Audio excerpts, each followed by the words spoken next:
Warning. The following podcast will contain subject matter that on the surface may appear tame and for everyone. We here at Orsini's Uncensored Mind can assure you that it will not be. You will hear adult language. We will have a complete disregard for your feelings and emotions, and we will have zero restraint on the opinions shared on this show. There will be no safe spaces available for anyone listening. So, if you're one of those individuals offended by literally everything, this is not the fucking show for you.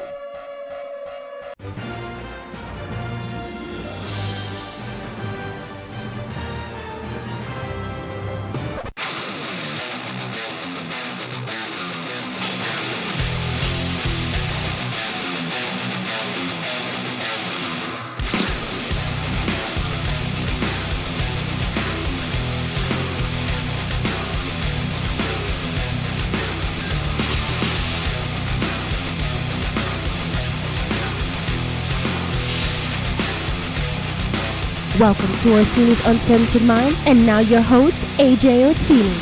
How the hell is everybody out there? This is your boy. This is your main man, your Job's old brother from another mother. This is your host of Orsini's Uncensored Mind. I am AJ Orsini, and just as amped as I was for the great experience I received with WrestleMania, that door is now closed, and opened yet again is a new door. Avengers Endgame, and now we are here on the road. I've been doing MCU week for almost a week, and we are going to be hitting Friday, April 26th. For the lucky few who probably spent thousands of dollars, you'll get your showings on the 25th on Thursday. What you hear in the background is a nice cool drink being poured, because we are here to celebrate the goodness and greatness that Marvel has given us through 11 years of MCU goodness. And I am not alone. Once again, I'm here not alone. I wanted a full-ass roundtable. And see, folks, Squad of O, I have to be honest with you. See, what happened was I sent a bunch of messages out. I was trying to call in. I had the conch shell, and I was trying to call in the troops here. And I had a few friends step up and a few friends step down. But that's all right, because we do have a semi-full. We were pulling a semi-chub here, a semi-table here. So I will not label this a round table because it doesn't have the four. But I will label this the MCU discussion. We will have a full-on discussion here. And I am not alone. I am joined once again, making her 2 out of 3 week appearance here. She's not back-to-back. I did the last episode by myself, but she's back again, folks. She's in the House of O. She has to be. She lives here. Mrs. O is back in the house. How you doing, Mrs. O? What up? With her traditional nonchalance response, and of course, special surprise. He wasn't on the docket. He wasn't on the paper. But when it came time for the crunch, a man always appears, almost like Will Smith behind an Arabian fellow. He's always the genie in my corner, the authentic, the feature presentation. My comic book guru, Brandon Lewis, is here yet again. Brandon Lewis, you here in the house? I am here. I'm here in the house. He's literally in the house of O. He's wearing my shorts because my house is hot as fuck right now. we closed all the windows, but we want to try to prevent my son, because this is a. I'm so comfortable. We're right in the middle. You really are. Balls out. We're mid MCU week here. And the last thing, MCU week Please is don't kind say of. balls out, because the girlfriend might get mad at me. I don't know. Mad at you for what? You didn't put his balls out. He chose that on his own. My here. balls are out. Your balls are out. Everybody's balls are out. And that's the way that it should be. MCU week is taking place simultaneous with spring break, which means my son is home. So the last thing I fucking need is my son to be sick. So the windows are fucking closed. And that's the pro. The con is, it is balls hot in this fucking house right now. I cracked the window right before he went on the air, so hopefully as the conversation takes place, we will start to cool off just a bit. But hopefully not, because this conversation will be fuego. It's MCU week. We're here to talk about it. Now, we're at Avengers Endgame. It's an 11-year progress. A lot of people have had their hands in the pot to getting here. Not just the actors, but of course you, Brandon. You dabble a lot in theater and acting. There are a lot of hands on deck here for making this possible, from key grips all the way down the line, assistants. I have a list in front of me. As we progress throughout the show, I'll be giving props to not only the actors, the directors, screenwriters who are part of this film. We won't dilly dally on that. I'm gonna get through it, but I do want to pay the proper respects for the people who helped us get here. Now, before we get into this actual discussion, I would like to take the time to address something that a fan brought up to me. A question that was asked to me by the fan. I will address that first and foremost. They asked me, Orsini, why do you pay so much more attention to the MCU movies than I do the DC films? Why didn't you do anything for Shazam? Why didn't you do anything for Aquaman? Why didn't you do anything for Wonder Woman? I have a response. I know. Yes, go ahead, Mrs. O. Why didn't Orsini do anything for the DC films? Okay. Clearly being married to Yes. Mr. Orsini, I know where my loyalties lie. Okay, go ahead. Preach it to him. And this is a Marvel household. This is a Marvel household. That is why. That is why. I could clearly tell. That is also why my son knows to put Marvel on the wall. Right. But even though he does like DC too, I think he likes DC more. They don't get decals on the wall. My son's favorite. They get the 25, 50 cent stickers from a vending machine stuck on the closet door. Yeah, he has Marvel decals. That's right, with a gigantic Marvel Poster, oil mosaic in his room and all that his stuff. Door is Marvel. You can curtains tell Marvel. that I tried to steer my son, but as you can all tell by listening to my show, I am failing as a father. I've been trying to push the Marvel deal on him. He's becoming increasingly more DC as we continue in life. He tells me every day his favorite superhero is Superman. It's Superman, but That's yet, his but favorite yet superhero. he'll Good go for him. around going. Psh, psh. But here's the thing. Here's why I know for a fact he's becoming more of a DC fan, because I asked him. Because most people say, when they pick a superhero, they usually pick the most popular one. Right. So it's like, all right, so your favorite superhero is Superman. Why is that? And he just started fucking listing it. He's going down the powers. He's going down like his friends and all that. He's got the whole life story. I'm like, you know what? Fuck it. I can't go against it. He's got reasons. I will the boy has I will reasons. take blame for that. I will For the take books. blame It's for the that. books. Because I like to read to my son. I will grab whatever books. So we have a Wonder Woman book, we have a Batman book, we have a Superman book, but we also have a Spider-Man book, and we have You have a variety, but we have a variety of books, and the one Superman book we have explained on each page a different power and what it's used for. Right. So that's why he's so educated on the Superman powers. And because of the education, he's become a fan. So on that note, as a proud dad, I can't tell him to not like it. He enjoys it. Does it hurt my heart? It does. Not nearly as much as him not being a wrestling fan, because he's not a wrestling fan. My son gives me shit every single fucking time I put wrestling on TV. He literally rolls his eyes, right, babe? He rolls his eyes and he goes, Dad. Every time I try to wrestle with my son, what does he say? He's like, we talked about this, Yeah, Dad. we talked about this, no more Dad. power bombs, Dad. That's what I get now. He goes, no more wrestling, Dad. We talked about this. This is what he said. He says this. He stops me mid-move. Like, I go to grab him. He shrugs me off. No, Dad, we talked about this. We talked about this. Yeah, it's time to grow up, Dad. It's time to grow. You got to have this man-to-man chat. Gotta have this man-to-man chat. Now, I promise you guys this will be an MCU-related episode. There won't be a whole lot of wrestling. Actually, there'll be practically zero wrestling discussed here tonight. But I promise you, by the end of the show, I will involve wrestling in some way. I have a plan. Aha! To the fan that asked about to the fan that asked about the DC though, I enjoy DC related things. So, I've been very fair with DC. Actually, when we had our comic book episode, I stated on that I'm more of a Marvel guy, but I'm coming around a lot to the DC stuff. But I think they had it's a very also fair fair. I think it's important for even DC fans. I'm quite sure the people that are watching these DC movies enjoy the MCU films too. Let's not bullshit. Absolutely. One another. And I'm going to be honest about it. I liked Shazam. I liked Aquaman. I liked Wonder Woman. So maybe I should at some point open it up to... Maybe at some point, but let's not deny the significance of the MCU, the 11 years, how many movies?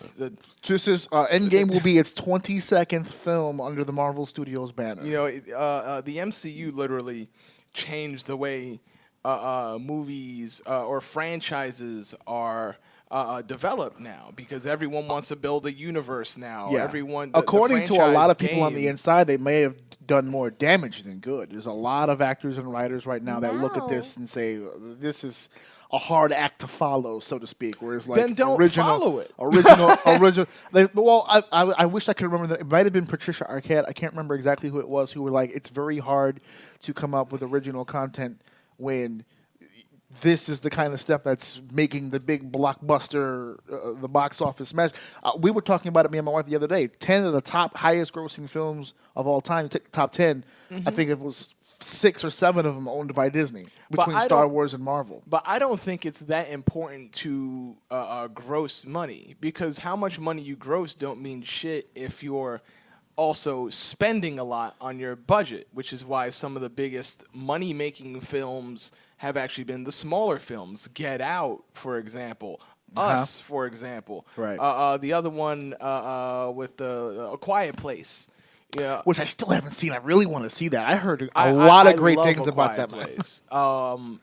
And to me, these are films that have made a lot of money, not because they were billion-dollar box office hits, but because along with the millions they made, they had a much smaller budget. And I think that if they spent less and made basics, went back to basics and just told good tales and didn't try to make fake comic book movies like Valerian or you know, you don't need to put. She made me download that. First of all, it was by the same people that did Fifth Element, so I had to give it a shot at least. Give it a shot at least, because that Fifth Element is my favorite movie. Great movie. I had to give it a shot.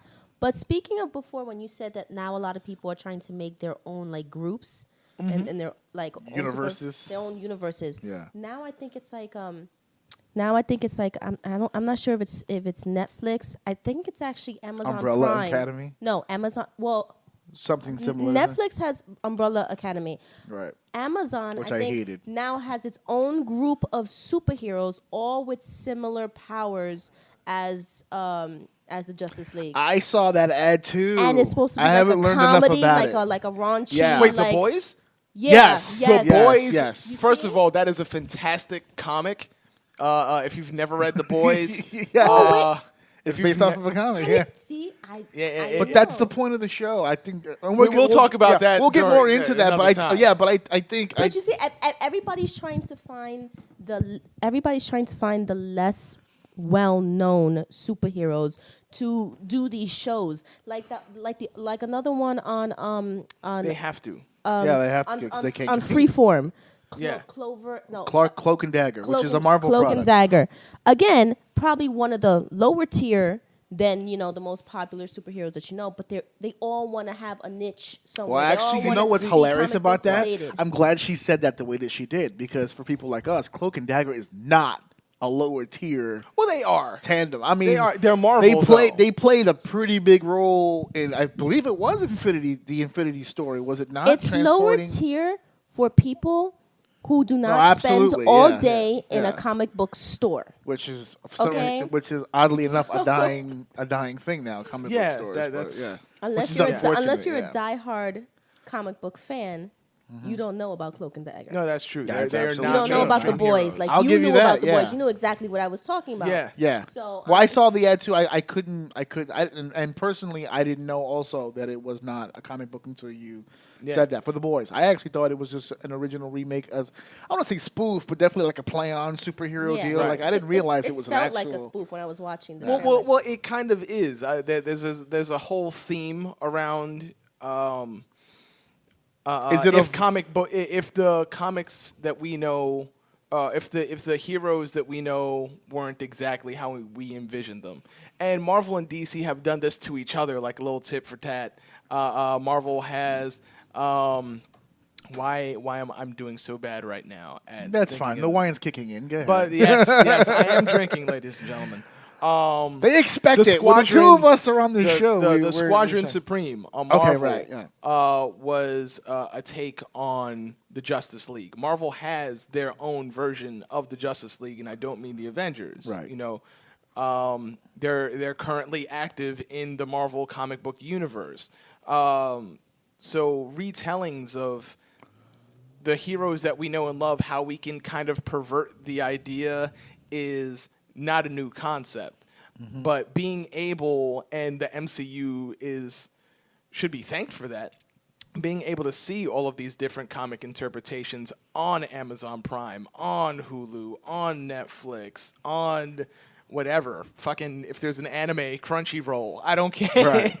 Right. Being able to see Crunchyroll's all making this some stuff. noise right now. Yeah. Oh yeah, if We're- you're streaming, Yeah. you're making money. Yeah. Streaming right now is where it's But at. it's good also to not see these comic books characters just as cartoon characters, but now Yes. seeing them actually being portrayed, whether they're a teenage version or an adult version, you know, it actually being portrayed, and that's why these last 22 films have been so important.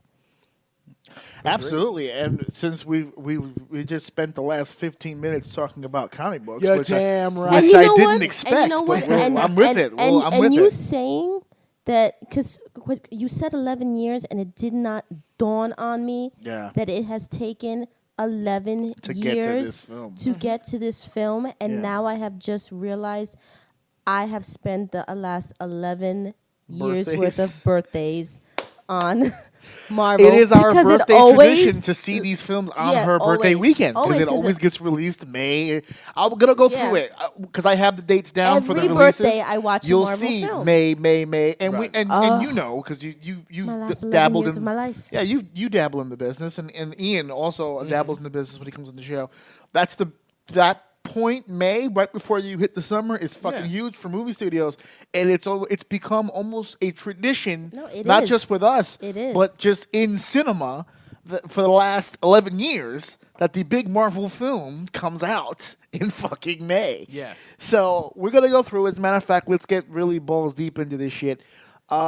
Marvel decide. Marvel. The MCU. There's a whole generation who grew up essentially on the MCU, and they forget that once upon a time, Marvel movies, not exactly the best feature films on the planet. Some of them didn't even come out in theaters. I mean, David. Looking at you, man. Thing. Yeah, David Hasselhoff as Nick Fury. Oh, we're God. not gonna go Dolph Lundgren as the Punisher. So what happened here was, and correct me if I'm wrong, but I do believe the history of this whole deal is that Marvel tried to dabble in movies on their own, didn't work out so well, and they figured the entities, the value of the product was a lot more useful in selling than it was actually producing. So what ended up happening is they ended up selling off a lot of their entities to other movie companies. So for those of you wondering, that's how Fox wound up with X-Men and that's how Sony ended up with Spider-Man and so on and so forth. It wasn't until Avi Arad and Kevin Feige came into the picture when they decided they were going to open up their own movie company adjacent to the Marvel brand and just try some shit. And a lot of their major products had been sold to other people. I mean, the usual suspects were gone. And from what I gathered from the comic book week when I started doing research on a lot of them MCU movies, I found out, and I was astonished to learn this, that when Kevin Feige pitched the idea of opening up Marvel Studios with Iron Man, he was laughed out of the room. According to Kevin Feige, and I disagree a little bit with Kevin Feige, but this is the way that he explained it. He felt that at that time, when the Marvel Studios really started kicking in the early 2000s here, really started planning their attack here, Iron Man was almost seen as a secondary character in I the agree. comic book universe. I agree. And they thought, that's going to be an impossible film to do. It's a man in a suit. How the fuck do you plan on pulling that shit off? Because at that time, everything was either completely CGI or just strings or whatever the fuck you can pull off. So Kevin Feige and Avi Arad, who did the Spider-Man films leading up, apparently Kevin had learned the craft of superhero films through the Spider-Man films, through Sony. So when he did his own thing, he took a risk on Iron Man, and the first guy that he hired, Jon Favreau, the director of the original Iron Man, one of your favorite people on the planet, Mrs. I O. love Jon Favreau. Love Jon Favreau. But I liked him before this. Yeah, I same. liked him as an actor. I Right. liked his chubby tummy. Yeah, he lets you. He's a fan of the Chichos, folks. Yes. So here we go. We're going to kick it off. MCU Phase 1 begins with Iron Man 1. And I'm going to explain. That's fine. The coughs are fine. The Squad of O appreciates realism. Phase 1. We didn't have phases when this whole thing started. No. The idea was just to do the films and see what happens. Right. We didn't actually get the phase number until, I think, Captain America. Or as we started leaning more toward the Avengers film, all of a sudden now we Yeah. got phases. But I think the rumors were out there that there was a plan to reach Avengers, but we didn't know that Right. there would. I don't think Marvel knew I don't how think- they were going to accomplish. I mean, this I think shit. they hoped to Yeah, get they had to a plan on Avengers, and paper, that was- but yeah. But They there wrote that was- shit in pencil because there was a lot of moving and shaking to get these entities together. But I don't yeah. think they ever could have imagined even then. I mean, maybe that was the plan because even as we run through the movies, I'm sure slowly but surely we'll see that there's been little breadcrumbs left here or there that led to the end game. Right. But Da-da-da. but the idea of phases, that was, we weren't even there yet. It Yeah, was let's we were just not- get to we were Avengers. not That there was yet. the big. Well, I don't even think, to be honest with you, at this stage, because we're starting really at the bare minimum here, at the Right. bare bottom. I think Avengers was a lofty goal. I think at this point, when they brought in John to talk about this, I think they bit off more than they can chew, and they walked over to John and said, "What can you do?" And John was like, "Bro, hold my beer, brother. I've got this." I think, and agree or disagree between the two of you, I think the fact that they picked John at the time was a weird selection. He wasn't really known for the action film per se, swingers. He's a very comedic dialogue. Comedy, Very sure, but comedic he's person. more of a dialogue kind of actor, director. Like Swingers was like his big thing at the time, and he'd been making other movies. When he came in, they put a lot on his plate to try to figure out how he can get this done. I actually skipped a piece, so excuse me for 1 second here. Iron Man, being the first movie of the first phase, was released May 2nd. Hello, May 2nd. The MCU started on your birthday in 2008. Starring Robert Downey Jr., Terrence Howard, Jeff Bridges, Sean Taub, and Gwyneth Paltrow. Screenwriters Mark Fergus, Hawk Ostaby, Art Markham, and Matt Holloway. That was 4 writers on that. Guys, you're going to get a theme on that because for those of you wondering who writes these movies, it's usually a fucking team. And the director, of course, Jon Favreau. So Jon Favreau here, the director. The decision for Tony Stark, because obviously that's the big thing. Who's the star? Who are we wrapping this around? The decision ended up being John's. John selected Robert Downey Jr. I will be honest when I say I didn't dislike, I didn't like. I thought it was a weird choice. In 2008, I was like, that's an odd choice. He's coming off of the drug problem. He's trying to recoup his career here. This is a guy that was on the outs. Obviously, he's a great actor. Even in 2008, you can say Robert Downey Jr. was a great actor. I thought he was perfect. Well, I think once you saw it, you went, oh, yeah. No, okay, that's before pretty that, good. I'm going to be honest. I didn't know much about, I guess, the celebrity news. I didn't know much about him. The and his problems drug- that he had? Like, I knew he had one, but in my mind, You're referring to in 2008. You're like, I wasn't really aware of. Yeah, because I wasn't- since the Iron Man, all of a sudden it's become public news. It's like, look at the comeback story for this guy. Well, see, I had heard about it, I but I remember wasn't. seeing his mugshots on I remember, ESPN yeah. News. I'm sure I've seen them. The drug problems. And you grew up, but- Mrs. O grew up on the 80s movies where he was a big star and then all of a sudden, poof, disappeared all out of nowhere. I wasn't really familiar with Robert Downey Jr. Okay. The way I am now. All right. The way the world is now. Yeah, I think, and I I wasn't. think there's a whole familiar with generation of him people, yeah. and the drug problems that he had.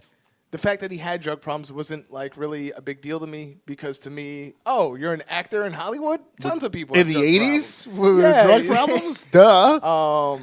So that never really concerned me. Right. I think what sold me on it immediately when I heard about it is that before Iron Man came out. Give me the date on that again. May 2nd, 2008. So in 2007, he played in the movie Zodiac. Okay. And that was the last movie I had seen him in before Iron Man. And in that one, he's playing a reporter who also was I remember, yeah, having a little bit of a alcohol issue.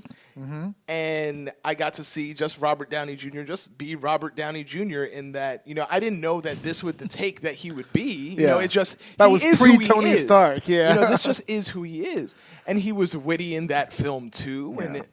And if he was stressed the way that he portrays himself. If he was angry, if he was happy, if he was joking. We as a reporter and journalist in that film, we got to see him obsessed over this mystery. Mm-hmm. So finding out that this is the guy who is going to be Robert Downey Jr. This is going to be the guy. He will always be RDJ. Seeing that this was the guy that was going to be Tony Stark, I was on board immediately. Okay. Because before that, I didn't know him from his 90s movies or 80s Oh, I did. movies. He was a or complete fucking asshole. He was. He always played the villain. The asshole, yeah. He always played the pompous ass. Even when he was the always babyface in the played- movie, he was always an arrogant piece of shit. Yeah, he was always an arrogant piece of shit. And the one movie where I think he did play a face, when he was trying to get the girl and he saw like these ghosts and he had to help the ghosts to the afterlife. Oh, He was still an Hearts of ass. something. Yeah, Hearts or Soul or something like that. Heart and Soul. Heart and Soul. He was still an ass because they had to help him to try to get his girl because he couldn't get his girl on his own. So he was still an ass. Yeah. So he was I knew always he was perfect kind for of the an role. He was always. I think he was niched, where it was like the fast talking, kind of charismatic. Oh He yeah. always played the villain just like that other guy on the Blacklist was always a heel Oh, in the 80s and fucking, 90s films too. So You know what I mean? So I have both his of them name here together. because they were united for Right. Age of Ultron. So Spader. James Spader. There yeah, it is. Yeah. They both played. See now, I didn't actually see the movie I'm about to name, but I think what really gave him the ability to have any sort of credentials was Kiss Kiss Bang Bang in 2005, because that was a movie that did critically well. Okay. Maybe not box office well. I'm not sure what money it did, but I that's when I first. And I was working at Best Buy at the time, so I was selling, I was selling the DVDs, before the Blu-rays were all out and digital, So that was when I saw some buzz around that. Then came Zodiac. Okay. So Iron Man kind of cemented his return. Like he was already acting, he was already back. Right. But I think Iron Man showed he could be bankable.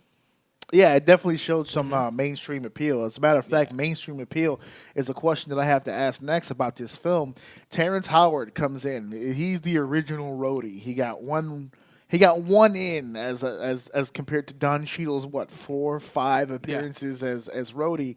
A lot of critics say that Terrence Howard had a very big role in the first film, which is it could go either way. I don't know if he was a huge part of that, but that people compare it to the Don Cheadle version of Rhodey. Rhodey almost had very little role in a lot of Tony Stark's story, pretty much after that first one. Is that the producers just souring on the character, bad taste in their mouth because of Terrence Howard, or because from what I understand, that was a whole financial deal with Terrence Howard in the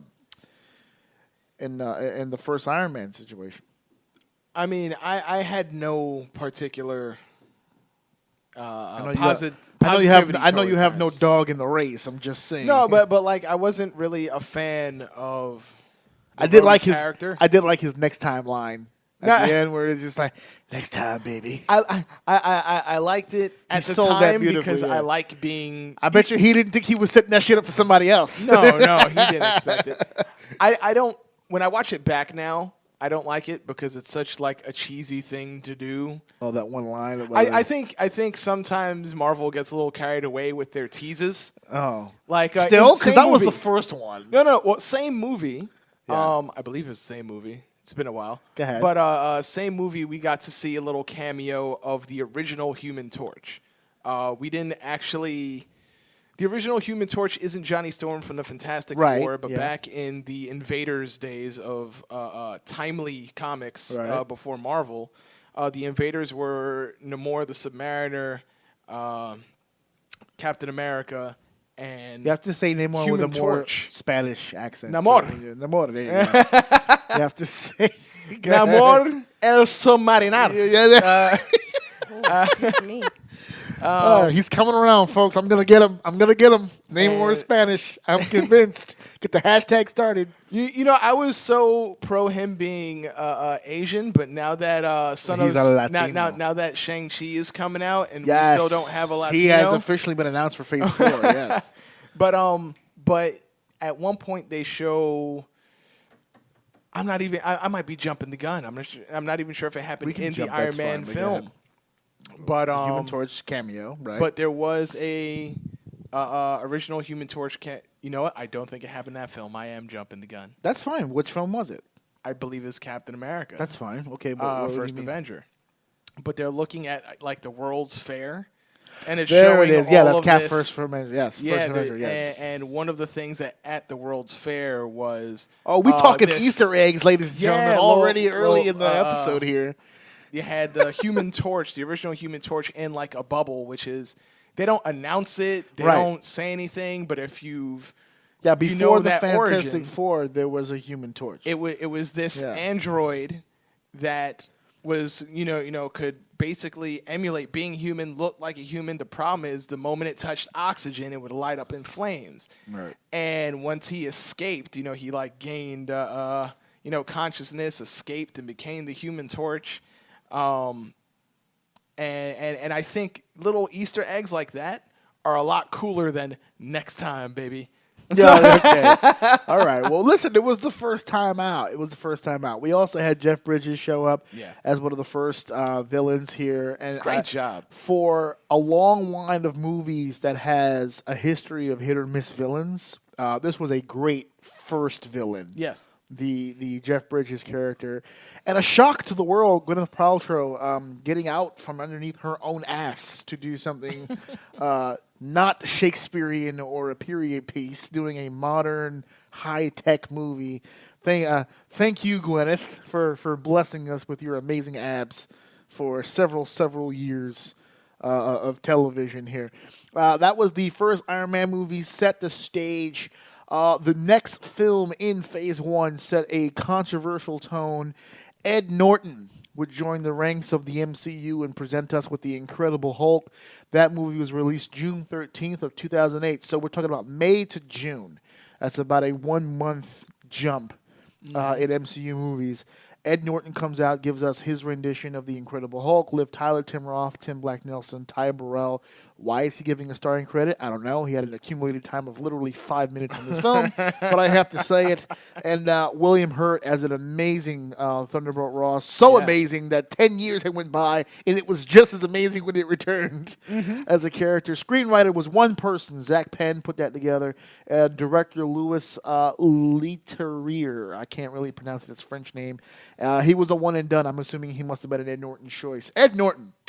Long line of history here with the MCU, in spite of the fact of only having one film. He went from being super about it to super against it to super about it to super against it. His whole idea of the Hulk, from what I understand from his own mouth, his problem with Marvel was that he was concentrating more on the script Right. as opposed to the quote-unquote action that they were looking for. I think Marvel wanted a very good feel movie like they were getting with Jon Favreau and Iron Man, and what Ed Norton ended up giving them was almost a Broadway piece of what the Hulk should be. I mean, if you look back on that film now, it was a pretty incredible film at the time, but it was definitely better than the Eric Bana one. But when you really look at it, I mean, Ed Norton really got deep into the fucking character of who Bruce Banner really fucking is. I mean, Bruce was pretty much 75% of this fucking film. I mean, Ed Norton needed the screen time, Right. baby, to prove this character out. Good or bad for the end of for what ended up happening with the Hulk? Because I think after this they were able to spend more time as the Hulk because of so much fucking backstory done in this film. Mark Ruffalo came in and basically just wore a CGI cap for the remainder of his career. He really didn't need to be Bruce after this. So Ed Norton laying down the groundwork. Good or bad, the job that he did here on pretty much telling you what the Bruce Banner character is all about. I mean, I think the job he did was good. I think that he's a better question than Terrence Howard as far as like how do we feel like Terrence Howard. I don't give a shit that he's gone. You're right. Yeah, You know? I actually do care that Ed Norton. I know you, Ed Mrs. Norton. O here is a huge Mark Ruffalo guy. Oh no, I'm pro Mark Ruffalo. I prefer Mark Ruffalo, but I don't deny that Ed Norton was good. I think my issue. I think before Hulk came out, I was worried about it. I wasn't that worried about Because Iron Eric Man. Bana fucked you up. That's why. That was PTSD talking to you. No. Because at this point, it's like at this point now I am checking like movie news, Okay. before than I ever have before. Because now I'm Well, it's the time period too. Because Yeah. it came out in May, and before you could blink, there was another one coming out like next month. so at this point I think I had heard about script changes and things like that, and so I was worried about this one. And this is the kind of thing where you can tell that Marvel was trying to control the narrative of the films. And so I can see why he was removed, because if he's trying to have so much control over the script, the direction of the character when they're building to something bigger, getting rid of Norton was the right thing to do. In the end, we all found out it was. I liked it better than the first Hulk. Oh dear God! Yeah. You mean Way that 4-hour better- Olympic marathon way they better put us than the through? first Hulk.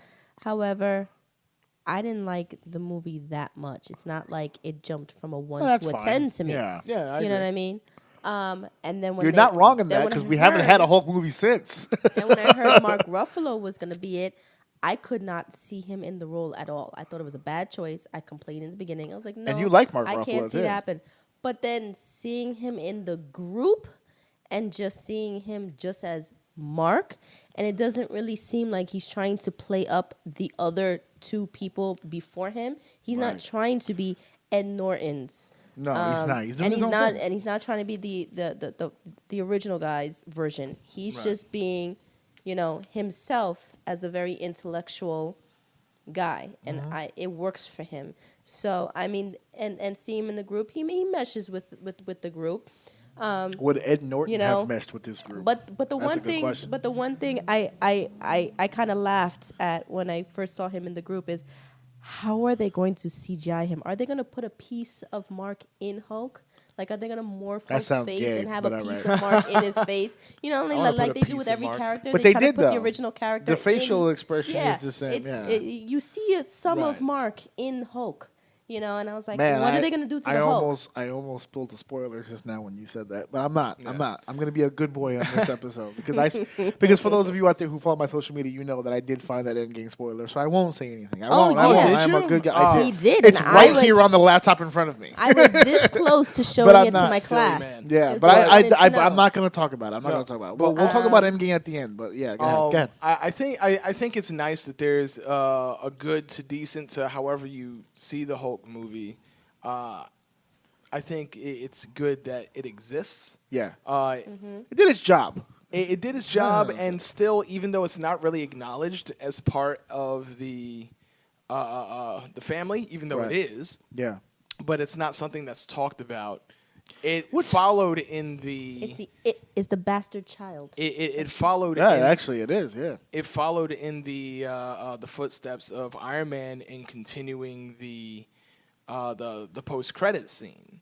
Yes. so the I'm glad you building- brought that up because The building of it, continued. So that's definitely part of the legacy. Which brought Robert which Downey had Jr. Robert in, Downey yeah. Jr. in to Yep. meet. And I forgot to Ross. mention Samuel L. Jackson showing up with the Avenger Initiative in the Yeah. end credit of the first Iron Man. This being a part of the MCU on a technicality, what would be the reason of not including Betty in future movies pretty much after this. Betty played a huge role overall in the Hulk character pretty much from beginning to today, and yet in the MCU it played such a minor role, and it only played a role in this film and then never again. They actually shoehorned this shit in with Black Widow at some point. We never went back to Betty ever again. I think Marvel will get a chance to redefine that relationship as Disney Plus opens up their Absolutely. streaming site. Holla to Disney Plus. I'm ready to part go. of- My mouse overlord seeks my approval. The biggest reason for why there's not been another Hulk movie is because Universal still owns the distribution rights to the Incredible Hulk. Right. So Hulk can still appear in things like Avengers and Thor Ragnarok. Which was the building blocks of the Spider-Man deal. It's pretty Yeah. much the same, yeah. But there's been, I guess, no negotiation or just no understanding between Disney and Universal, and so we haven't had that, Hulk movie. Yeah. No Hulk sequel.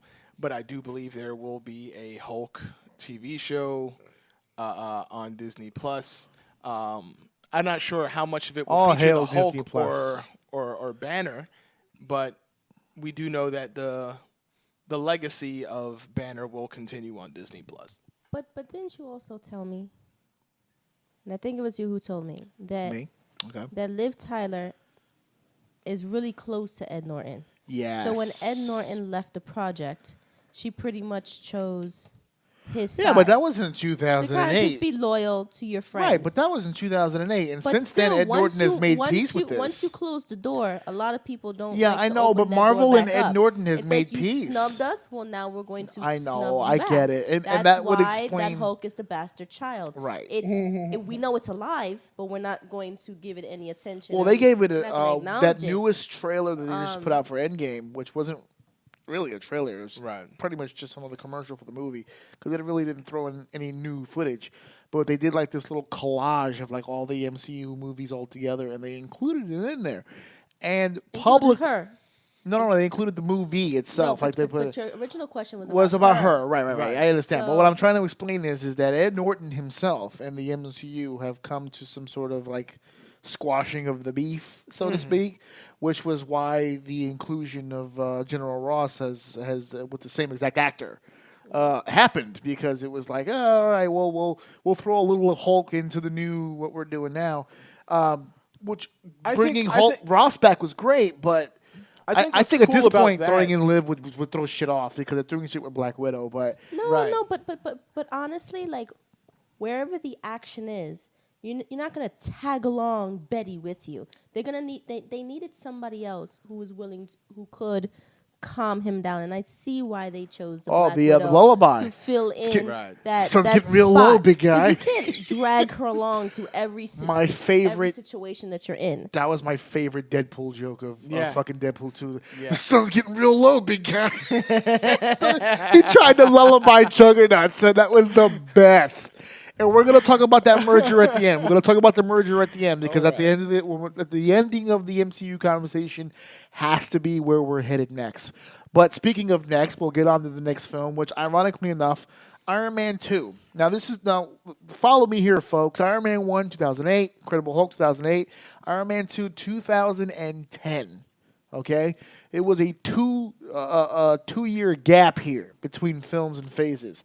The reason for that is because, as you just mentioned earlier, Brandon, I don't think they really considered phases until they got these numbers back for the first Yeah. two films, and they went, holy It fuck. took 2 years for Okay, them listen. to think of part 2 and part 3. Where Where are we going after But part 2? actually, I think it took them 2 years to come up with the rest, because if you look at the rest of the dates that I'm about to give you as we continue forward, they're very close together. Yeah. Pretty much throughout the rest of the few years here, every fucking 4 or 5 months came another fucking month. I think these two movies were such a huge success. They said, okay, here we go. We're fucking going now. Plus, those first two were pretty much back to back. Now we've got them a pretty month apart. much- They were like a month apart, right? Now we've got them pretty evenly split up. Right. We've got a nice little pattern going on. We figured out the direction we want to go in, by the time Iron Man 2 came out, we're gung ho into the direction of the Avengers. We're going project. full out here. This movie is starring Robert Downey Jr., Gwyneth Paltrow. They resume their roles as characters. Don Cheadle replaces Terrence Howard, as we spoke about earlier. The debut of Scarlett Johansson, the Avenger veteran, the first female superhero to be introduced into the MCU. Sam Rockwell. Why was fucking Hammer not brought back? We'll get into that. Mickey Rourke There's still time. as Whiplash, and of course Samuel L. Jackson actually getting a credit in this film as opposed to the first. Right. Considering he was just an end credit, this time he's actually in this film. Screenwriter Justin Theroux and director once again Jon Favreau returns as the director. We're not going to spend too much time on this film because, to be honest with you, there's not much really to discuss. This film had one goal in mind, and that was progressing this fucking story. That was basically it. This was Avenger fucking heavy. We had Cap's shield as an Easter egg. We had Nick Fury come in and deliver the most infamous line, "The world is bigger than you know." There's a lot of things tied to this movie without actual things happening in this fucking film. The big donut scene, the Homer Simpson scene of Iron Man eating the donut. A lot of cliche shit taking place here. I did have an awkward question that I wanted to ask about this film before. I literally do want to move on to the next because there's not much to discuss. But the Mickey Rourke character, the Whiplash deal, being the son of the scientist that used to work with Stark, they made a big deal out of that connection in this film, and yet it has not played a major role overall. Here we are discussing a scientist that was either equal to or on par with the Starks, and he went insane and did all this evil shit or whatever, and it gave a nice backstory to Whiplash, but we never went back to that ever again. It was never fucking talked about ever again. There was finally a scientist not named Hank Pym that was on par with the Starks. You know what I mean? Like, you would think that that would play a much larger role over time. Never fucking mentioned again. So a lot of criticism for this film. When you squash villains, should you ever mention them again? What do you mean I squash villains? What? They defeated him. No. I'm not talking about Whiplash in particular. I'm talking his about the father. backs. The mic. His father. Yes, his father was just a plain scientist. He Yeah. was just, the point is that I was trying to make, though, is that supposedly he was a brilliant scientist to the point where him and Stark did many, quote-unquote, many projects together. None of those projects played a role in S.H.I.E.L.D., and none of those projects ever played a role in developing weapons for the government. None of those things played a primary role in anything, because the only thing we ever hear about is what Howard Stark did. For years in this movie, it was discussed that this scientist, I forget his name, worked side by side with Stark for many, many years until Stark he may turned have had on an him. involvement in Hydra, we just never knew. Ooh, I actually didn't think about that. Maybe that's why it was never discussed. Who I knows? never put a lot of thought into it. I just thought of it as, here's the thing. You know what? I'm only thinking about it now. I don't want to say that I've always thought about it that way. That's bullshit. I'm thinking about this now. To me, it's just another way that I feel comic book movies show their relation to comic books themselves, because there's so many stories that, when one writer moves on and then the next writer jumps on, some of the story elements don't carry over. That's where I was getting to, because I think that's what happened here.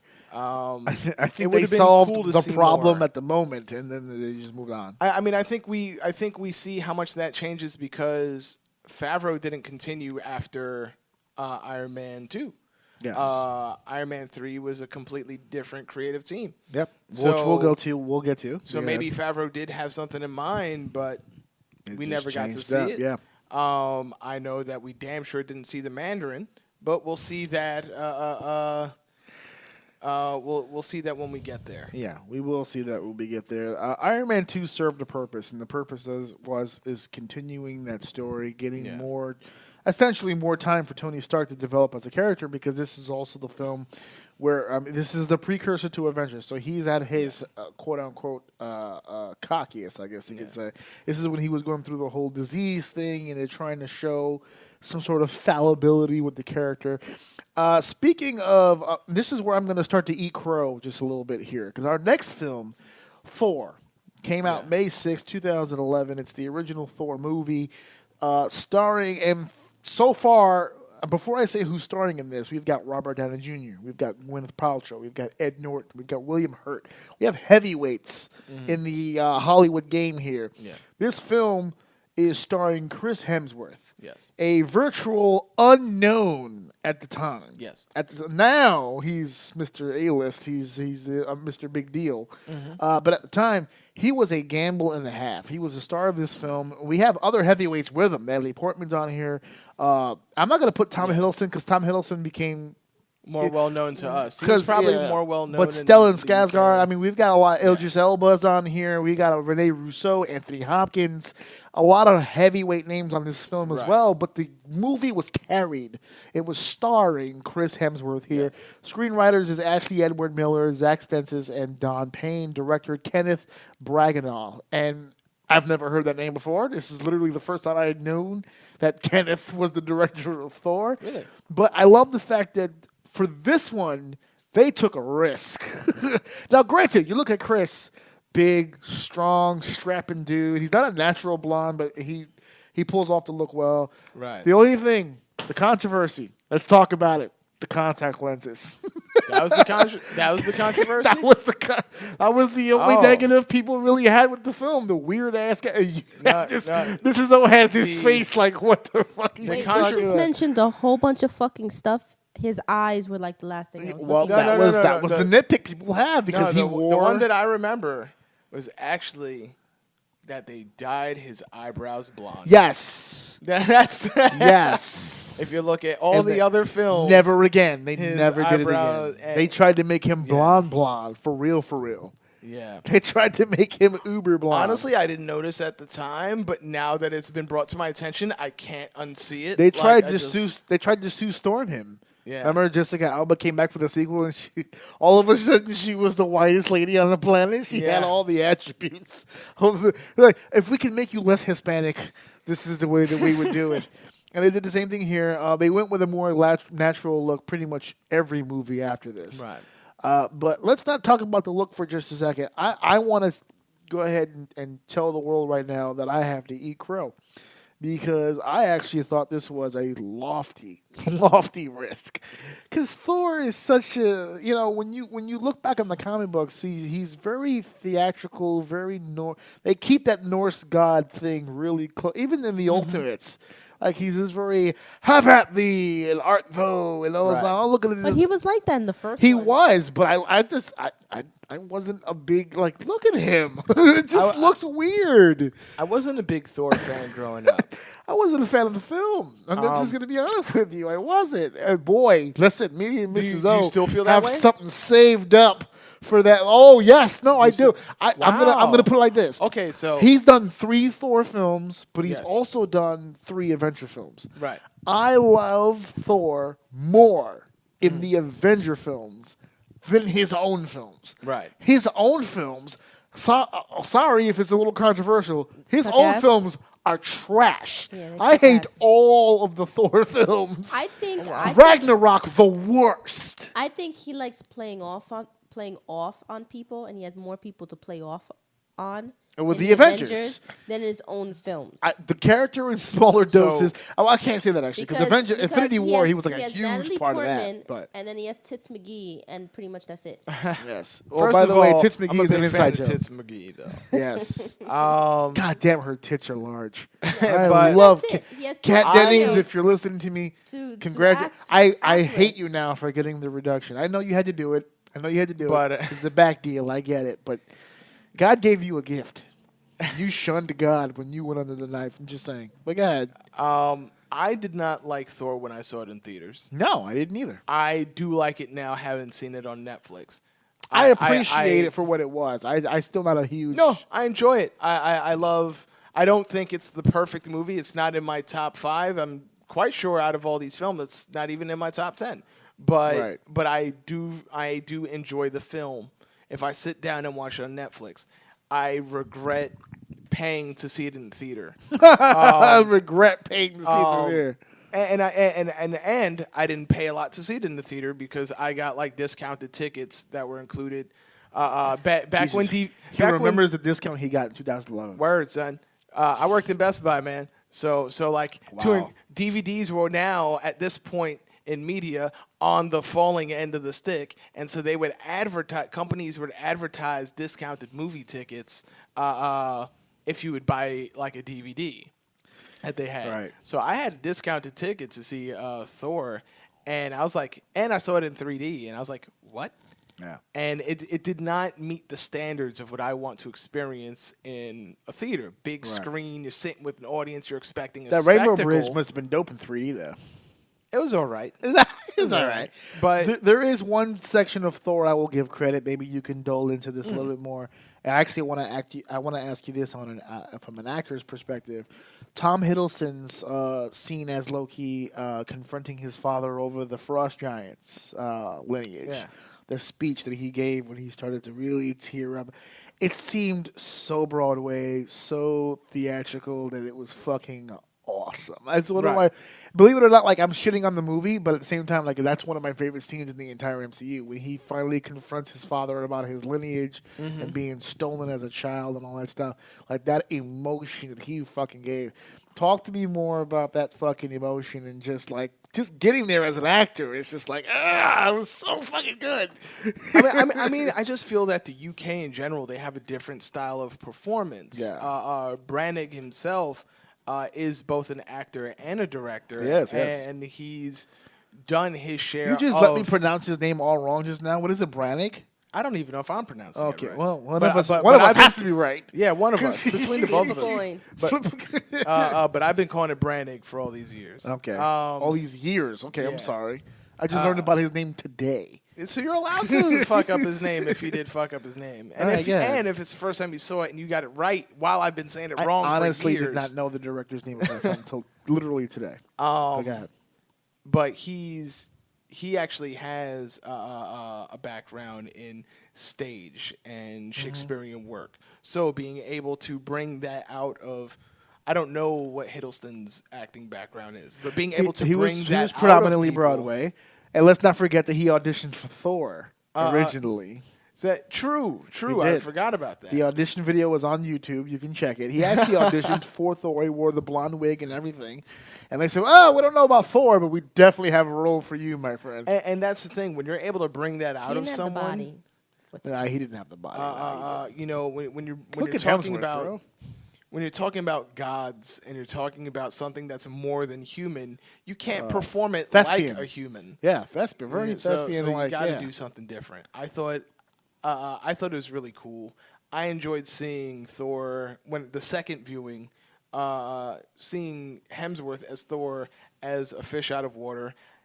I didn't know what to expect He from looked this so Thor. green in that first one. He was so green. Oh, but when I look back on it, there's so much I enjoy. What I don't enjoy is I felt like more budget should have went into that one. I felt like it was very plain. We're in this like rural ass town. The costumes that the Warrior 3 wore just Lady looked very Sif, cheap. Jamie Alexander. By the way, don't think that me and my wife didn't figure out real quick that you changed our actors on one of those Warriors 3, okay? Our boy from Once Upon a Time got replaced by Zachary Levi. Now Shazam, okay? One of the Warriors 3 became Shazam out of nowhere, okay? We picked up on it, so we're not going to let that shit slide. But go ahead. I just want to take them the task for that. Right, babe? We picked it up. We picked it up. No, but my second time viewing it, there's things that I really enjoyed from this. Being able to see just little things that I can enjoy, like him having his first cup of coffee, then throwing the fucking mug on the floor. Another! Being able People were making the joke when did you see the online meme of him meeting Captain Marvel for the first time when he caught the axe? And he said, I like this one. The continuation was when he grabs the hammer and he goes, I like this one. And then he picks up Captain Marvel and slams her in the ground and goes, another to Captain Marvel. But go ahead. I Yeah. did not see that meme. Yes, it's and awesome. now you got to send it to me. As soon as I find it, yes. But seeing that scene, seeing the fucking beatdown that he gave these agents of S.H.I.E.L.D. and Hawkeye just watching in the fucking corner. to see The if he could debut of actually Hawkeye lift in this the film, hammer. yeah. So there was a lot of really cool moments that I didn't appreciate in the theater because to me I didn't get the theater experience. But at home, like watching a Pix 11 movie on a on There a you go. Saturday afternoon, Right up that Thor, town, right Thor there. is Thor, and if you don't know what Pix 11 is, fuck you. All right. Well, I just got some new listeners over in Morocco and Fuck you. Lebanon, and I'm If you pretty ain't sure Don if Morocco, they I don't care. know. All I care about is Listen, Don don't Morocco. shit on my and- fans. You All right, hear I'm sorry. shitting on my I actually Moroccan really wanna- fans. I actually really want to go to Morocco, and if you're I anything think- like a Morocco, See, Mo, here's- I think with this first movie, I think they gave his background and origin story. yeah, they gave a typical origin story. I want you to keep in mind that you I said think that. after the All right. origin story, they didn't know where to go with him. Yeah, I feel yeah, like yeah. they Well, they yes. got lost on We- who is Thor. We will get into Like, that. is Hold he on, the hold the on. guy fish out of water, just trying to understand a new world? Him trying to understand new cultures? Is he somebody that's trying to be a leader? Is he somebody that's trying to be a king or a ruler? Is he somebody that's trying to be a hero? Is he somebody that's trying to be comedic? Is he a comedic guy? Is he snobbish? Is he dumb? Is he smart? Like, I didn't know. Like, I felt dumb. like they No, didn't I'm know just where to kidding. go with him, because at times he would be really intelligent, and at times he would be really All three stupid. films had a different version of Thor. Okay, Yeah, we'll get, so we'll, the we'll get to it, inconsistencies we'll get is to it, what we'll get lost to it, me. We'll get to it. We'll get to But it. I like out of all of them, I like the original one, because I felt like it was Of the three, you like of the three, the original? original, because it was trying to be as Because close it had to more home. Anthony Hopkins no, in it. close to the comic as possible. And Rene Russo. That's what I felt like. I didn't it was know close to the that- comic as possible. It was Yeah. really trying to tell a story of who he is. That was the only movie that had the and helmet. everybody lost who he was. There you go. There you go. Here is Thor, and now we've lost him. Spirit Magic Helmet. Well, we went from Asgardian gods to the first Avenger, Magic to helmet. the super soldier here, Captain America, the first Avenger, debuting July 22nd, 2011, starring Chris Evans, Tommy Lee Jones, Hugo Weaving, Haley Atwell, Sebastian Stan, Dominic Cooper, Neil McDonough, Derek Luke, and Stanley Tucci. Screenwriters Christopher Marcus and Stephen McFeely. Now, I want you guys to remember, the director was Joe Johnson. But I want you to remember Christopher Marcus and Stephen McFeely, because they became pretty much the writers for the MCU. I won't continue once we get past Phase 1. I won't be saying too many screenwriters and directors, because they just repeat themselves after the fact. Christopher Marcus and Stephen McFeely pretty much wrote the first Cap, the second Cap, the third Cap, the last two Avenger films, and Endgame. So they're the screenwriters pretty much for the MCU. I did not know that until today when I wrote these notes. But you notice how you didn't mention Thor. They You did not see, do Thor. Maybe if Actually, they had the these the screenwriters people for who Thor, did maybe Thor, would have gone somewhere. Actually, it's kind of fucked up to say, and maybe I'm ruining my own point here, but the people who wrote and directed Thor never came back again. So there you go on that. With Captain America, the first Avenger, we get introduced to America's superhero here, and then this is Eat Crow number 2 for me. Now, Eat Crow number 1, Thor. The reason why I'm eating crow, I didn't think too highly of the film, but the film did extremely well and critically acclaimed. So I eat crow on that. I'm going to eat crow for this one as well. Not that I didn't think the movie would be good, but the crow that I am eating, and I'm being consistent. This movie came out in 2011. My wife and I had this conversation in 2011. Okay? So it will be confirmed here. I did not like the hiring of Chris Evans. I did not. To me, he was the human fucking torch. That was it. Oh yeah, I didn't like that I either. did not like the I didn't- hiring of Chris I was Evans. like, what the fuck are they was thinking? I was legitimately fucking mad. Now, that was in 2011. We're in 2019, and I have to openly say, I can't picture anyone else being Captain America except Chris Evans. I remember at the time, it was a two-man race. Chris Evans, John Krasinski from The Office. There was a lot Really? yes, it was a two-man race. There was a lot of things going on. Robert Downey Jr. pulled for Chris Evans, and that ended up being the deciding factor, even for Chris. If you listen to the interviews made public, not only did the management of the film need to be convinced, Chris needed to be convinced. This is the fucking role for you. You can do this. And now he has been Captain America literally, 17 goddamn times? Oh, he's gonna be Captain He'll America be Cap to the day he dies. forever. He will always be Cap now. I can't. He is so. When I see him make fucking liberal ass tweets, Hey, listen, I'm with him, brother. you know, I see his tweets. I'm like, you're still Cap. Yeah, you're when I see him still Cap. at the award show helping ladies I think up at the this, damn stage. I think at look this, at Captain America I think helping at this ladies point, on the stage. I'm saying I've been saying this for months.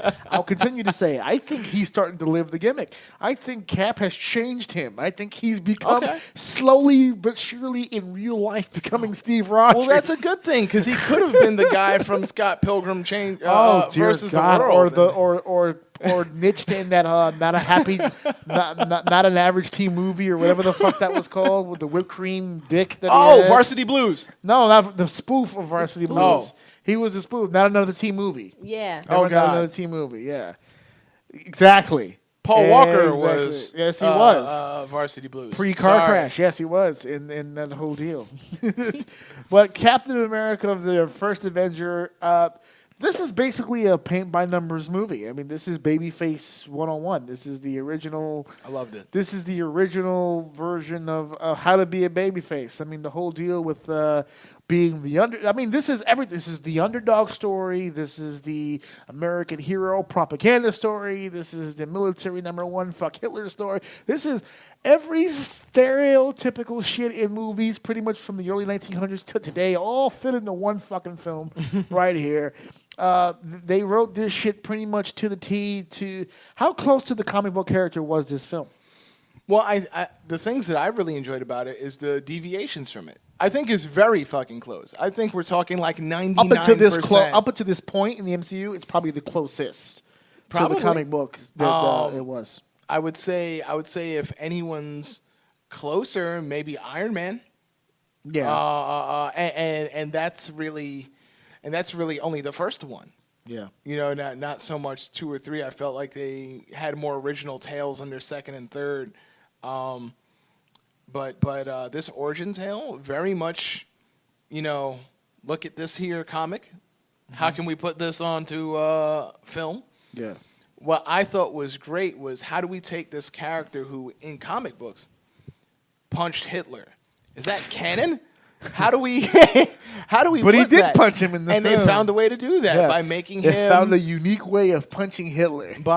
In the comic, Captain America was a successful mission that we were able to put into the war, and he fought for our boys. Yes. In the movie, he was a joke and never touched the battlefield, even though he wanted to be there more than anything else. Yep.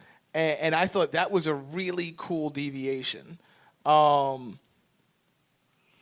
never would have pictured it. And it's one of my Captain America's First Avengers, one of my favorite MCU films. It's funny because out of all the Marvel movies, it's the only one where I knew exactly what the ending would be because we all know he's going to freeze in that fucking block of ice. Yeah. And yet I still felt something at the end, which I did not expect it. I was like, I love the well conversation done. at the end. Yeah. The conversation at the end. I loved it. Even though in the beginning I thought that I felt the same way you did. He was the Human Torch. He can't be Captain America. That's what threw me off in the beginning. But after seeing it and after seeing the other people they chose, I was like, you know what? This was a good cast. Oh, to the point where there was Can we applaud spin-off. Tommy Lee Jones in this film right here, just getting over as the fucking general? And Agent Carter. Oh, Haley Atwell, yes. Her own damn show. Big star out of this. She this, had her own spin-off. I think she Sebastian is what Stan also, as a potential character down the line. She was very complimentary to him. Oh yeah, you know what I mean. And then really Winter Soldier, you know, Bucky. Yep, you know, Winter Soldier. Yep. I mean, he was a good pick too. I think it was just a very good cast. Stanley Tucci as the scientist. Yeah, exactly. I mean, that speech he gave in the bunker. Yeah. A good man becomes a great man. A bad man becomes worse man. the whole thing, and then the whole 2 shots. No, I am from Queens. I live in Queens. You know what? He's always a supporting role, but he always has at least one famous line from every film that he's in. He will always be the arrogant prank from the core to me. Ever of all time. That movie where they dug He into will be the like earth Joan and all Cusack that because shit. she's always like a good Oh, supporting I actress. love Joan Cusack. She's so, awesome. like- Why is she not in the MCU? 22 movies. We couldn't find a spot. Hey, and we have real. more coming. Maybe she'll find us. Fuck. Yeah, maybe You know what's she'll- funny? I Dude, didn't have. I'm going to start the hashtag right now. Joan Cusack needs to be in the Eternals. Okay. She needs to be a god. She Make should her a be. god. Make should her a be. god. That's it. She should be. She should be a god. She should be a And god. John Cusack should be a god too. I don't know. That's the beer. Not, That's the not, beer not talk. John. Not John. Just I Joan. didn't have the same fears of the Human Torch being in this because I still to this day have not seen Fantastic Four from beginning to end. With the original ones? Yep. From okay. I've not seen. There was a time when I could say I've seen every comic book movie, and after a certain point, I'm not sure which movies came out first, whether it was Fantastic Four or Ghost Rider, or but at some point it was just like I don't need to waste my money on this. You drew a line in the sand. Yeah, I don't know if it was after X3, but yeah, I didn't see it. So Chris Evans was always Cap for me. I didn't have those fears. Everything that we've discussed so far here, all leading up to something big eventually. And the eventual became a reality. May 4th, 2012. We're talking 4 years deep here. And here we are, Marvel's The Avengers. Should I even go through? Robert Downey Jr., Chris Evans, Mark Ruffalo, Chris Hemsworth. Actually, this was the debut of Mark Ruffalo, I believe. Scarlett Johansson, Jeremy Renner, Tom Hiddleston, Clark Gregg, hello, My man. Shades of S.H.I.E.L.D. here. My The man. debut of Kobe Smulders, How I Met Your Mother, hello, Stellan Skarsgård, and of course Samuel L. Jackson. The screenwriter and the director of this film, one man put this together in his brilliant, beautiful fucking brain of his. The owner, creator, and proprietor of Firefly, Joss Whedon, put this together. I knew Firefly was going to play a positive role in my life down the line, even after its cancellation, and it gave the guy who came up with Firefly gave us the Avengers. Folks, let's talk about the impact of this film. This is the one. You said Yeah. earlier that a lot of what Marvel has done has changed the game, and cinema has changed the game in the way that Hollywood makes their movies. This is the film that did it. This is the film that everyone said was impossible to fucking do. There's no way you can take huge major motion picture stars from a variety of films, put them into one fucking movie, and make this shit work. You can't afford it. You can't script it. It's impossible to fucking do. The egos in this business are too large. There's no way that superstars are going to just let time be taken from them in order to give someone else time, yada, yada, yada. This film proved them all fucking wrong. Not only were they able to put together a film that made sense, but they were able to put together a film that everyone else will follow this formula for years to come. Brandon, talk to me a little bit about the impact of this film. What did this film have? What kind of impact did it have on the industry as a whole? It made me want to cry, but that has nothing to do with the impact of the industry. I mean, when you That see, roll call scene with the circle, that 360 Yeah. look with the whole like and the Avengers are there in full glory. It's a weird thing because I don't want to say that the thing that you heard with Infinity War was that it's not even really a movie as much as a bunch of scenes. If you don't, there's no real the movie just kind of starts and ends. There is and I feel like there's kind of that with the Avengers. There is a beginning, middle, and end. And Yes. honestly, I don't even really love the movie the same way everyone else did because the movie began with, I had all this excitement and it began with like this really boring car chase. You considered it a boring car chase? That Hawkeye deal with the opening sequence? scene, I thought was a little lackluster. Okay. And so I don't think it's the perfect movie. Like when people look back on it, like Avengers is, Colby, that was your one scene, and Yeah. it fell flat, apparently. yeah. Look, I was excited. He was just mad to that- want her. that- I was excited to hear she was going to be in it, That and she then was Maria Hill. all her parts were so ridiculous and stupid. I Stop, felt like stop. she All of She had you no were- impact. No. If anybody All else of was you in were her having role, hell- it could have been a first timer coming in and say, "Okay, no problem, I'll be on it," and then step to a side. That's all she did was lines like that. She No. didn't play any pivotal, important role whatsoever. You guys were she just did mad nothing about for the me. finale to How I Met Your Mother. You guys were just mad. No, I love the. I'm ending joking. of- though. How the finale hadn't happened yet, but go ahead. No. But That must have been fun though, I- like no, I was- going to the Avengers set and then coming back to How I Met Your Yeah. Mother set. Like, hey guys, so how was your summer? Because I'm sure they all wanted. I'm over here details. breaking. I think that movie was the end of that show because fucking a lot of those actors walked away like, hey, wait a minute. We can do other shit besides this show. I didn't know what the fuck. I just turned on Not the Mosby. Oh god. Nah, but Oh. Everybody was like, "We it's need your like, agent." have you met Ted? Yeah. No, we haven't seen him since. But Oh. but no, Cheap shots I we're was firing. I was really worried because the first 10 minutes of Avengers I really didn't enjoy. Right. I thought it was all right, but So you were in the theater very cautious. You're like, oh, yes, super God. cautious. Like I Slow had all starts. this excitement. I'm quite sure this is day one. I'm here for this. This is and then I'm- supposedly the greatest film of your Yeah, life, and right? then I'm You're like, what the fuck was no, that? no. But then once we actually started getting rolling, Loki's already got his damn cube. Yeah. Oh, You yeah. know- Like in the first few minutes, Yeah. he's conquered. He won already. Yeah, he's got his cube. We've For the record, the feeling you had in the beginning of this film is the same feeling Jeremy Renner had, but we'll get to that when you finish. But yeah. yeah. So Because remember, so- Jeremy Renner almost left the entire MCU based on that, literally that opening fucking scene. So, yeah, but yeah. it felt really weird. Yes. Well, the turning heel deal, where it was just like, oh, fuck. Yeah, and we still hadn't seen what he could do. We saw him in Thor, and we didn't see what he could do in Thor because that was just a tease. Yeah. And now here we are. Here's his Hawkeye, and then that's here's it. Hawkeye and villain. He's a And- villain. Yeah, exactly. Yeah. and which works for the comics actually because in the comics Hawkeye started out as a villain. Right. So I don't think that's actually a pretty cool way to tie his comic origin into the movie.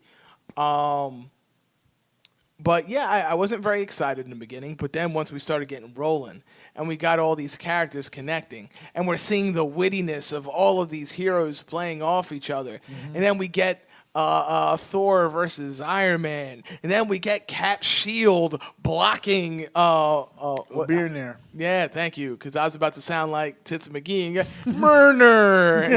Yeah. And then we got Thor versus Hulk in Yeah. the first fucking film. Like whoa. this scene, this entire movie, once you got past that first 10 minutes, was just fan service after fan service. Yeah, You it like was. this? Well, here's fucking this, and then this, and I don't know any other movie that's been able to. In the MCU, too.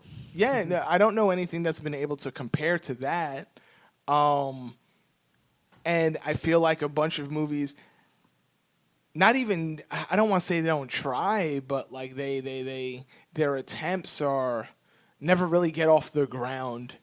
Okay. When you see like Justice League, and not just Justice League, but Paramount and their dark universe with the monsters, and all it took was one movie for it to flop. We're still waiting to see. Like, it's not just supposed to be a Transformers universe. Supposedly, we're building to a bigger Hasbro universe. Oh, God. And like, yo, I'm hyped for it. Go ahead. Let's bring in G.I. Joe and the fucking whatever Saturday morning cartoons. You want to bring in Jesus, Mask? I'm good. I didn't even watch Mask, but I'm fuck good. it. Let's see what I'm happens. good. I don't need it at all. The Avengers changed the whole fucking game, folks. It did. And then that was the end of Phase 1. We ended with the Avengers. There was no other way to end. You know what? I'll give this. The Conjuring universe is a thing.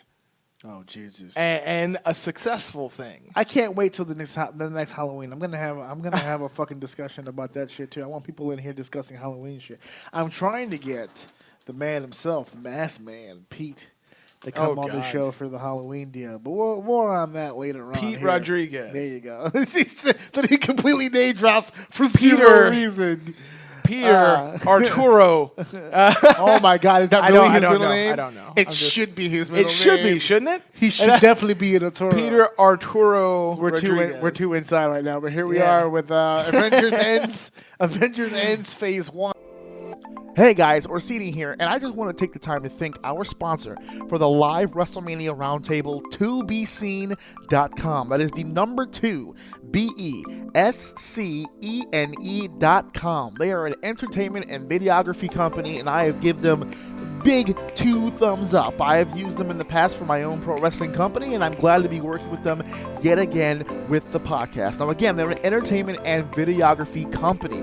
They do it all, baby. They storyboard, they film you, they edit, they publish all in one place. It's easy come, easy go. They even have the ability to shoot the baby in 4K. If you're a YouTuber or an internet sensation coming up, these are the people that you want to contact and work with. What's that? You're not a YouTuber? You're not trying to be all over the place? That's fine. You can still go to their website for entertainment purposes. They hold live trailer chats. They discuss movies and anything entertainment. Check it out again. The number 2, BESCENE.com. Welcome to our daddy show.